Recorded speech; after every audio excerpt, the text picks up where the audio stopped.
안녕하세요. 현학부입니다. 반갑습니다. 지난 60회차부터 해외건설 계약에 적용되고 있는 계약 용어들에 대해서 설명드리고 있습니다. 가급적 쉽게 설명드리려고 노력하고 있는데요. 그럼에도 불구하고 잘 모르겠다 또는 알고 싶은 내용이 있다고 하면 댓글을 통해서 알려주시기 바랍니다. 오늘은 8번째 시간이고요. 오늘 알아볼 내용은 commencement date, starting date라고 쓰는 계약 조건도 있는데요. 우리말로 착공일자에 대해서 살펴보도록 하겠습니다. 60회차부터 동영상을 시청하신 분들은 아마도 조금은 좀 익숙해져 있지 않나 생각하는데요. 지금 보고 계신 것은 FIDIC 계약 조건에 규정된 중요한 마일스톤들을 표현해 놓은 겁니다. 지난 시간까지는 입찰 과정에서 사용될 수 있는 용어들, 그리고 계약 단계에서 사용될 수 있는 용어들에 대해서 알아봤고요. 오늘은 착공, commencement date에 대해서 설명을 드릴 텐데, FIDIC 계약 조건에 규정된 내용을 기준으로 설명드릴 겁니다. 이 commencement date라고 하는 것은 착공일자를 의미하고요. 쉽게 이해하면 공사 시작된 날짜라고 하는 거죠.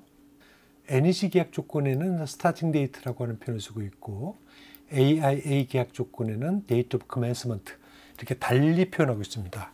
그 FIDIC, AIA, NEC 계약 조건의 차이점에 대해서는 7회차에 이미 설명을 드렸거든요. 참고하시고요. 이렇게 계약 조건마다 이렇게 다른 용어를 쓰는 것은 이건 참 문제죠.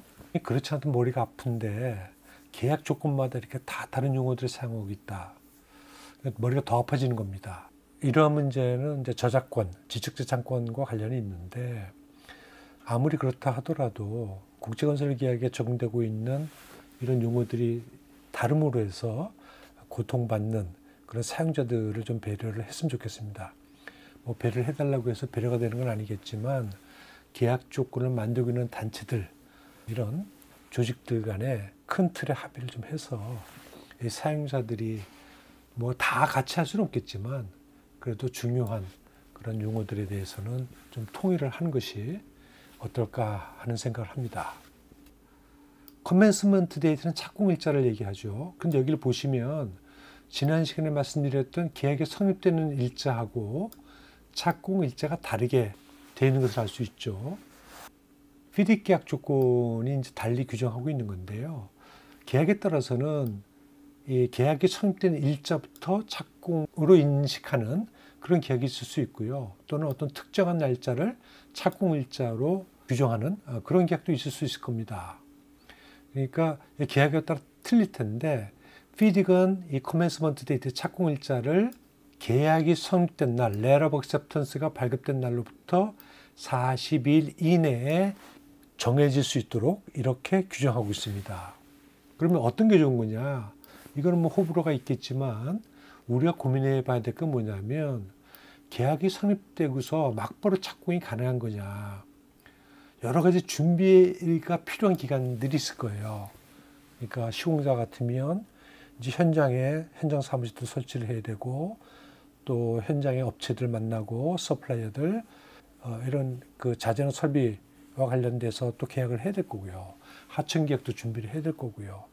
또 현장 소장도 임명을 해야 될 거고, 현장 조사도 다시 또 해야 될 거고, 여러 가지 준비해야 될 상황들이 있습니다. 근데 발주도 마찬가지죠. 이제 착공을 시키려고 그러면 현장에 있는 지작물들 이런 것들도 처리해 줘야 될 거고, 현장이 접근 가능하게 만들어 줘야 될 거고, 선급금이나 또 기성을 줄 수 있는 그런 재원에 관련된 사항들도 체크를 해봐야 될 거고, 그래서 일반적으로는 계약이 성립된 날, 그날서부터 착공일자로 하는 것은 좀 문제가 있을 수 있다. 물론 이 공사 기간을 그만큼 더 길게 주면 되겠죠. 하지만 FIDIC 계약 조건처럼 여유를 두는 것이 합리적이지 않나 이런 생각을 해봅니다. 이 착공일자는 아까 말씀드린 대로 letter of acceptance가 발급된 날부터 42일, letter of acceptance가 없다면 contract agreement가 체결된 날로부터 42일 이렇게 되겠는데, 이 착공일자가 이제 통지가 돼야 되잖아요. 그래서 이 착공일자가 통지되는 편지가 감독, 엔지니어에 의해서 발급이 돼야 됩니다. 그러니까 착공일자 그날 통지하면 안 되겠죠. 그래서 FIDIC 계약 조건은 착공일자보다 적어도 7일 전에 착공일자가 편지를 통해서 레터를 통해서 통지될 수 있게끔 규정하고 있습니다.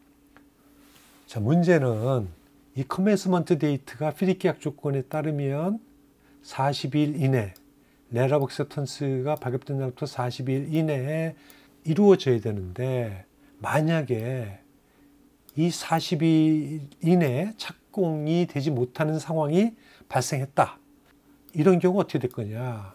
착공일자는 공사를 시작하는 그러한 일자를 의미하기 때문에 착공일자가 계약에 약속된 대로 이루어지지 않는다라고 하는 것은 이것은 계약 위반이고요. 계약 위반 중에서도 중대한 계약 위반에 해당됩니다. 그래서 FIDIC 계약 조건 같은 경우는 이 노티스 투 커맨스가 레터 오브 액셉턴스를 발급한 날로부터 84일 또는 180일, 84일이라고 하는 것은 2017년도 FIDIC 개정판에 써져 있는 거고요. 180일이라고 하는 것은 MDB 계약 조건 핑크북에 써져 있는 내용입니다. 아주 간단히 얘기하면 그 날짜, 기간이 어떻게 됐든 간에 착공이 계약에 따라서 이루어지지 않게 되면 계약을 해지할 수 있다. 누가 계약을 해지할 수 있느냐? 시공자가 계약을 해지할 수 있다. 이거는 미국 AIA 계약 조건도 마찬가지입니다. 그러니까 착공이라고 하는 것은 계약적으로 굉장히 중요한 약속이다. 이렇게 이해하시면 되겠습니다. 그럼 이 착공이라고 하는 것이 실질적으로 공사 목적물을 만드는 물리적인 그런 시공행위를 해야 되는 일자를 이야기하는 것이냐? 꼭 그런 건 아닙니다. 이 착공일자라고 하는 것은 공사를 수행하기 위한 사전적인 단계를 시작하는 그러한 일자로 이해를 하시면 되겠습니다. 예를 들면 EPC 같은 경우, EPC는 이제 설계가 들어가잖아요. 그러니까 착공이 된 이후에 설계부터 해야 되지 않겠어요. 그래서 설계 행위라든지 그런 다른 행위들도 허용이 된다. 이렇게 이해를 하시면 되겠습니다. 우리가 흔히 착공을 통지하는 문서를 Notice to Proceed, NTP라고 하는데요. 이거는 FIDIC 계약 조건 또는 여타 NEC나 AI 계약 조건에도 사용되는 용어가 아닙니다. 이거는 우리가 관례적으로 이렇게 NTP, 이렇게 약어를 또 쓰고 있기도 한데요. 그 지난번 동영상에서도 말씀드렸지만 정의되지 않은 약어를 쓰는 것은 바람직스럽지 않다. 이렇게 이해를 하시면 좋겠습니다. 예, 오늘은 여기까지 하겠습니다. 감사합니다.